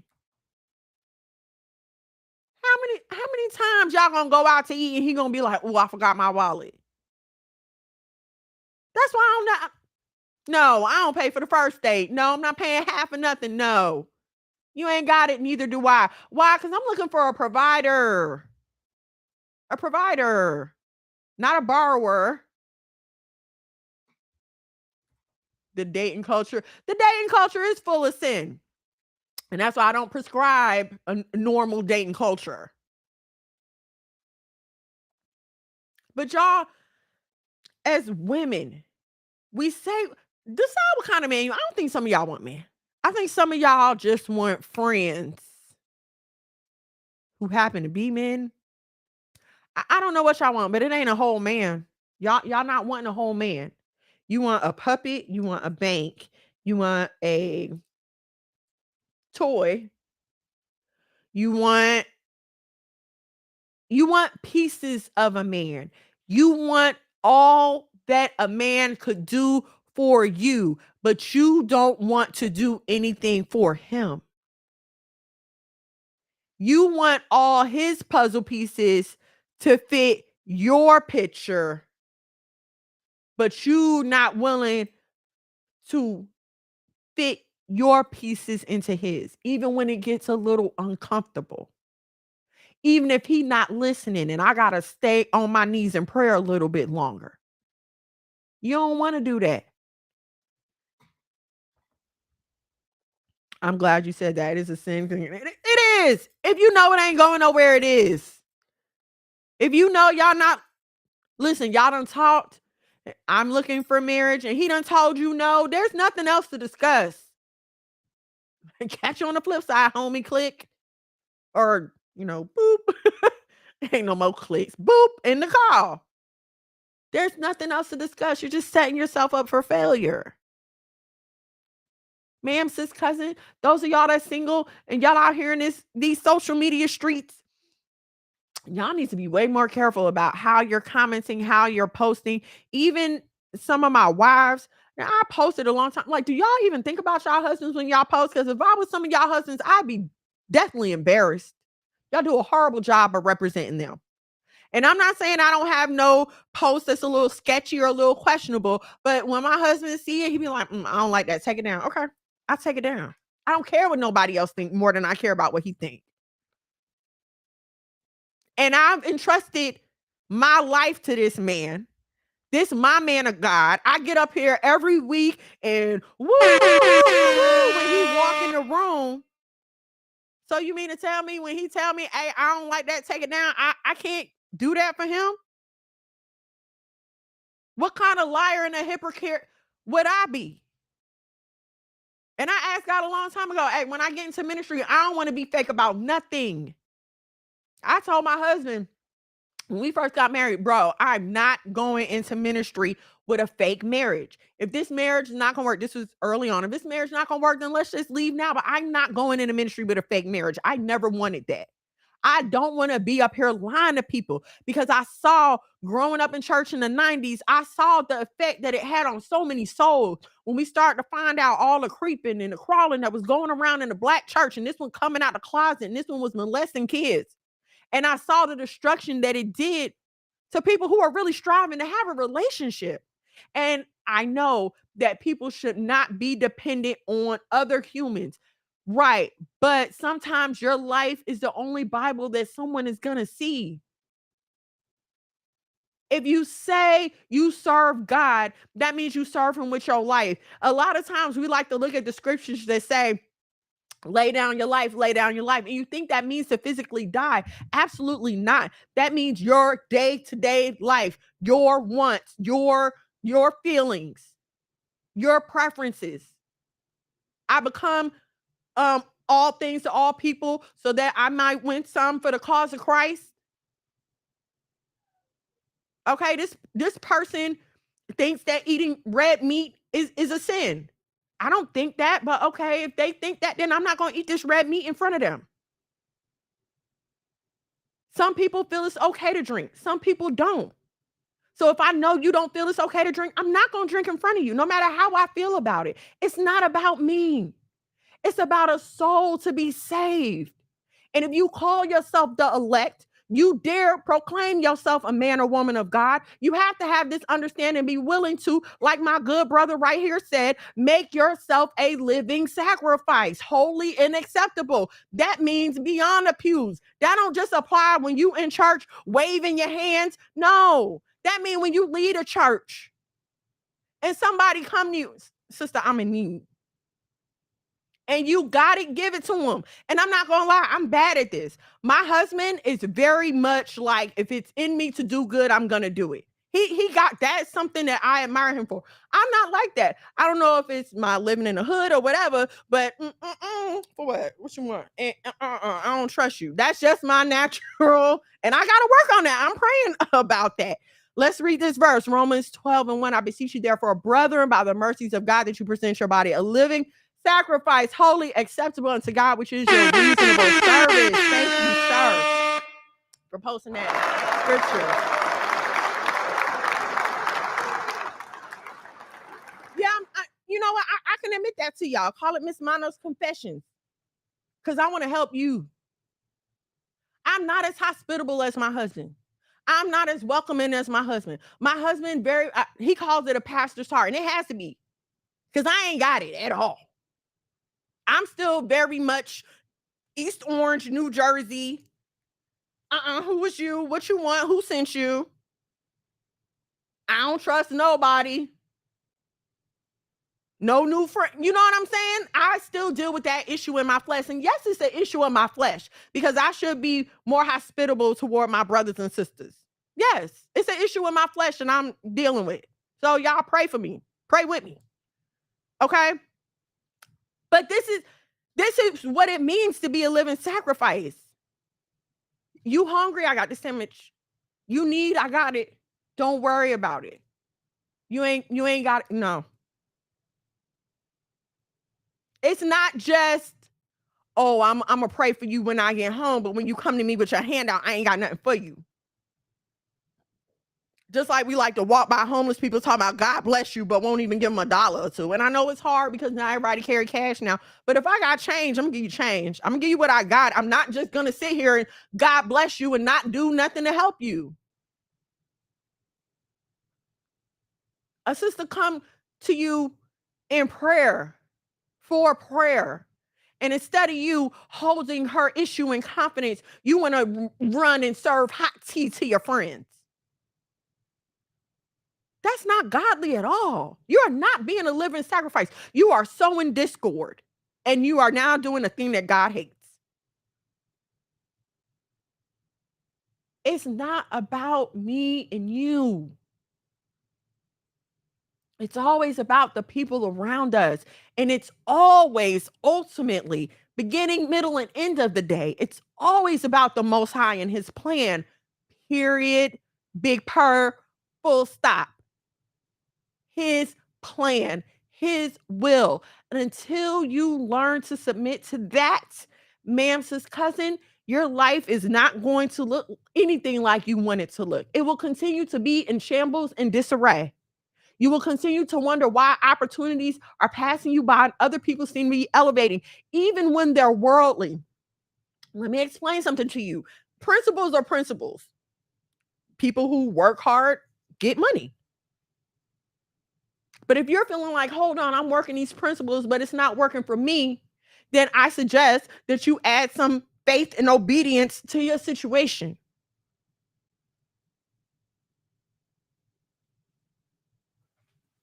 Y'all want to mature and matriculate, but you don't want the source. It's like you're trying to turn on the batteries, but you turn on the flashlight, but you refuse to use the batteries. You sit there trying to turn on the TV, but you won't plug it in. You're not getting no output without the source, without the juice.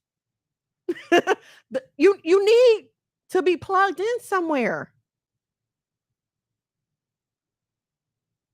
A lot of y'all can't figure out why you unhappy, why you won't plug into your creator. You won't talk to the one who made you, who knows everything about you. You won't talk to him. And you wonder why you so exhausted, why you so tired. I'm not telling you nothing I haven't been through myself. Please. Listen, I'm not about to sit up here and lie and say that, oh, married life is so glamorous and I wake up every day and, you know, there are birds waiting for me with my breakfast and frogs brush my teeth for me and, you know, we fart rainbows and poop butterflies. I'm not gonna lie. Like everything in life, it has its ups and downs. Just like when you married, there are some days when you wish you were single. When you're single, there are plenty more days that I guarantee, there are plenty more days that a single person wishes they were married than a married person wishes they were single if they are happily married. I know that from experience.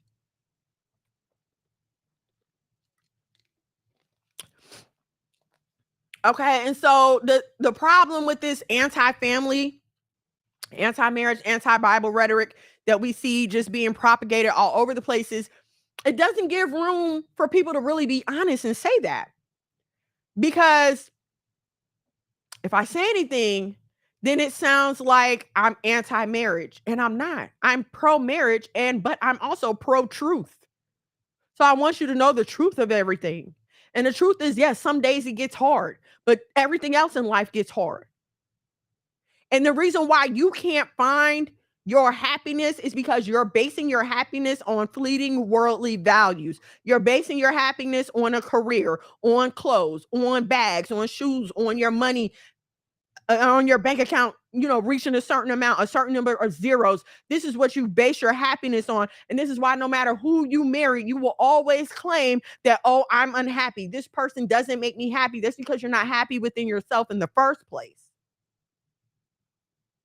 The only way to safely search for happiness is to find your happiness in the Word of God.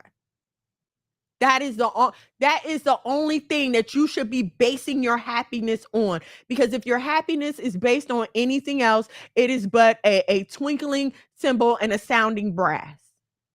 It is a house built on sand, and as soon as the wind blows, it's going to be gone. Your happiness cannot be based on a worldly values and a worldly image. Your happiness can't even be in your career. There are plenty of high power executives who have committed suicide or who are so medicated right now they're walking around catatonic. Until Kanye started coming out with the stuff about his trainer medicating him, I had no idea how many celebrities are actually medicated like that, like heavily medicated to the point where they're walking around like zombies. It's crazy out here. Crazy.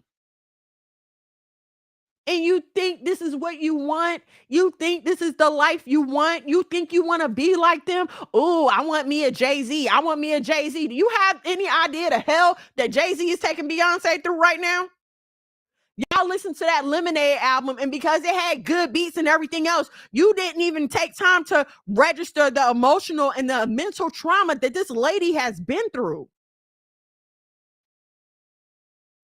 You don't take the time to listen at how disturbing her words sound, how disturbing her imagery. This is the life that you want. Y'all remember Beyonce when Destiny's Child first came out and they had that little song when they was on a swing, and she was still trying to give the innocent girl persona. But what happened after Crazy in Love? Now all of a sudden she's this sex kitten, but you want a Jay-Z, right? You want a pimp. You want a handler. Because there's no way in the world that my husband is letting me walk around looking like that. And listen, I feel for Cardi. I get that same homegirl vibe from her. But there's no way in the world my husband is letting me walk around like that. Is that your husband or is that your handler? And y'all think this is the life that you want. There's a live that Cardi B did not too long ago, and she said, I hate making this music. It's forcing me to be the old Cardi, and that's not who I want to be anymore. She said this. I don't want to do this, but I have to. But this is what y'all think y'all want when these people are telling you, no, I'm here. You don't want to be here. But y'all will reject the word of God when God is telling you, hey, if you be obedient, I'll give you all those things that you've been asking for. I have fullness and newness of life for you. I have peace for you, and I have joy more than anybody in the world can understand. I have all this for you, but you got to be obedient. That's how you get it. Just like you got to perform and act. That's how you get that money. Bad happens to everyone out there. No one escapes pain. Take it one day at a time. Trust no one but the Most High. Exactly.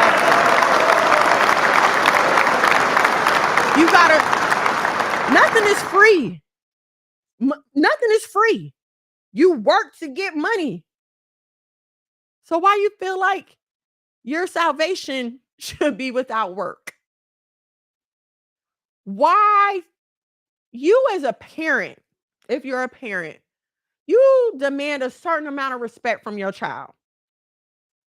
And as long as your child is being obedient and is following within the guidelines of this amount of respect that you require, they can have anything they want. Go in the kitchen, get some food, go take a hot bath, get you some clothes, pull up on the couch. You can have whatever's in this house. It's mine, it's yours. You my child. I love you. Things are good. Enjoy. But as soon as you start acting out of line, oh, I see that you can't handle this amount of freedom and responsibility, so I'm gonna have to take some stuff from you. I see you can't handle this extra attention that may come from this thing, so I'm gonna have to take it from you. You can't handle the looks and stares that you get when you drive this car. Or your ego gets too big when you start to tell people about your job. I gotta take it from you. I gotta bring you back down. Same thing with with God when he deals with us. Now, once you get back in line and you want to be obedient, okay. Now we'll see about same thing with the things that we want in our life. And I'm not even always talking about material things, honey. Sometimes I'm talking about peace of mind. One of the most underrated things that you can have these days, peace of mind. And it all hinges on you listening to him and him and him. And if you don't have a husband in your life, or you don't have a father figure in your life, then Christ is your head. Until you get a man to fill that in. What I don't want you to do is go out here thinking, oh, I need a man to be my head. I need a man to be my head. I'll take any old man. No, that's not the answer. We cannot fix things by making more mistakes. Okay. We know we under the curses and things are bad in our community and there's not enough eligible women. I get that, but that don't mean that you go and settle for the first thing you pick up at the marathon, child. Don't do that now. Wait, be patient, pray for God to fill in those gaps for you. Christ is our intercessor. Ask him to intercede for you. Sometimes you don't know what to pray. Pray for what to pray. Sometimes I go to pray and I'll be like, God, I don't know why I'm here. And then it just start coming out. I just start praying. It's okay. Y'all have to put the personal back in the personal relationship. Me and my husband is like one finger. Okay, that's how tight we are. We one finger. I can't think of anything that I have not told him or would not tell him about me. The only person in the, okay, no, I'm not even going to say my mom, because at this point in my life, my husband knows me better than my mother does. Okay. So I have no qualms about saying the only person that knows me better than my husband is my creator. So who else can I be honest with? Who else can I be transparent with? Who else can I be blunt with? One thing I hate is I hate it when people say, be careful what you pray for because, God's going to give you troubles to answer your prayer. Like I still kind of have a problem with patience, right? But people will always say, oh, if you pray for patience, something's going to happen to try your patience. So that made me not want to pray for it. That made me not want to pray for it because if I got to, then I don't want it. Forget it. I'll figure it out on my own. So I don't ever want to convey that. I want to convey to you that God is open, willing, and able to fill those voids in your life, to give you what it is that you think that you need. Let me tell you something. Some of y'all out here searching for a man because you feel like he's going to put the missing puzzle pieces, but some of those pieces can only be filled by God. Okay? Only God can fill some of those pieces. And until you let him do it, you're not going to be any good for any man. Thank you, sis. Thank you so much. Thank y'all for being with me this evening. I appreciate it. I hope something was said that will help you on tonight, today, or tomorrow. But I want to encourage y'all, please, ma'am, sis, cousin, get your relationship with the Most High together. That should be your daily struggle. And listen, even if you feel like you're not walking in that, even if you just right now, God, please help me. When you get up in the morning, God, please help me. I want to get closer to you. Even if you saying it while you walking away from your bed to go brush your teeth, keep saying it. And I promise you, it's going to happen. Things will start to change. You'll find yourself praying without even trying. You'll be in the car driving and you'll just be praying. You'll be in the shower washing your hair and you just find yourself praying. He wants to commune with you. He wants that relationship with you. But you have to want it too. He's not going to barge in and kick your door down. This ain't no robbery. It's a relationship. And just like you be feeling like, well, if he don't want me, I don't want him either. Come on now, as good as God has been to you, sane, in your right mind, sound body, healthy, roof over your head, food in your belly, hopefully. You understand what I'm saying? Let's get it together. That's the only hope for any of us. Thank you, sis. What's wrong with our community? We won't submit to God. We won't see what God trying to say. We too busy trying to figure out what Joe Biden gonna do next and how he gonna, and what kind of stimulus we can get coming down the pipeline. We too busy concerned about that when we won't go to the source. The one who's been there, our rock. Ain't never left, ain't never wavered, been 10 toes down since the beginning of time. But y'all refuse to give him a chance. A real chance.